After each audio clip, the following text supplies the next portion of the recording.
Welcome to another episode of Today. Prince Harry and Meghan Markle are in dispute about their public personas.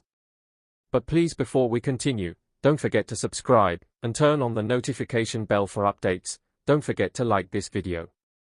According to reports, Prince Harry and Meghan Markle are at continuous odds and involved in repeated disputes because they have started sailing in opposing places with their future plans. This information was made public by a reliable insider with ties to Heat magazine.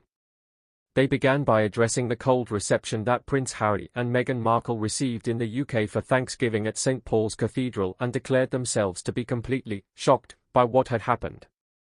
The insider acknowledged the icy reception he received from William and other family members truly frightened Harry while discussing the entire situation.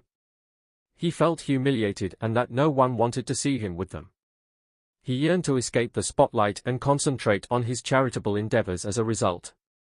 He's concerned that his seemingly unending TV interviews are beginning to come off as tacky, and he worries that he's losing sight of the reasons he and Meghan left the royal family in the first place. The analyst continued, "They are really at odds over this right now. Meghan feels that they are just getting started with their show business career. She's planning their next big TV show and wants to work with Oprah's network to let people see the more glamorous parts of their existence. She even considers pursuing a career in reality television." Queen Elizabeth rejected Harry and Meghan's proposal to prevent a catastrophe akin to that in Wessex. After failing to reach an agreement with the Queen to work as part-time royals, Prince Harry and Meghan Markle retired from their positions as senior working royals in 2020. A half-in, half-out arrangement is thought to have been presented by Prince Harry and Meghan Markle, but the palace rejected the idea. The late Queen and King Charles, then Prince of Wales, allegedly put a stop to their scheme because they were worried about a repeat disaster following a failed scheme involving the Earl and Countess of Wessex, according to royal correspondent Richard Palmer on the most recent episode of the Daily Express's Royal Roundup. According to Mr. Palmer, host Pandora Forsyth, the important thing to remember is that the Queen, with the backing of the then Prince Charles, Prince of Wales, and later Duke of Cambridge, as well as other family members, adopted the stance that you cannot be half in, half out.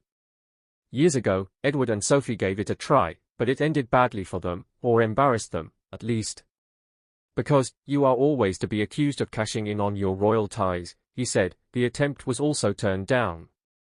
According to Mr. Palmer, Meghan and Harry's, because they dished the dirt on the royal family, they also received criticism for their decision to resign. Despite their rising fame, royal pundit and PR specialist Kinsey Schofield recently recalled a past gaffe in which the pair were in trouble for mingling their professional and personal lives. In addition to being royals, Edward and Sophie originally intended to pursue their own occupations. They, Sophie and Edward, tried to half in half out, according to Ms. Schofield. Edward wanted to be a producer and create content, while Sophie wanted to keep running her PR company. And when they essentially ran into difficulties for blending the regal element with their regular, for-profit operations, due to which the pair was humiliated, Meghan and Harry said in 2020 that they want to step back from their roles as senior royals. Although they still intended to completely support Her Majesty the Queen, they plan to try to become financially independent. Since leaving the royal family, the couple and their two children, Archie, 3, and Lilibet, 1, currently reside in the US. In another news, the Crown's truthfulness is defended by Princess Diana's personal secretary, can't discover falsehoods. According to Patrick Jeffson, the show's most recent season contained no malicious twisting of words or falsehoods, and certain sequences were so genuine that he forgot to breathe.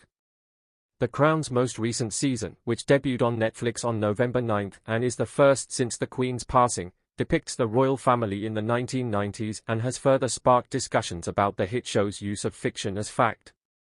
As a result of backlash, Netflix has added a banner describing the series as a work of fiction, fictional dramatization, that was motivated by true events. Nevertheless, a recent in-depth report, according to Patrick Jeffson, the late Princess Diana's private secretary for nearly 10 years, included no untruths. Thanks for watching till the end.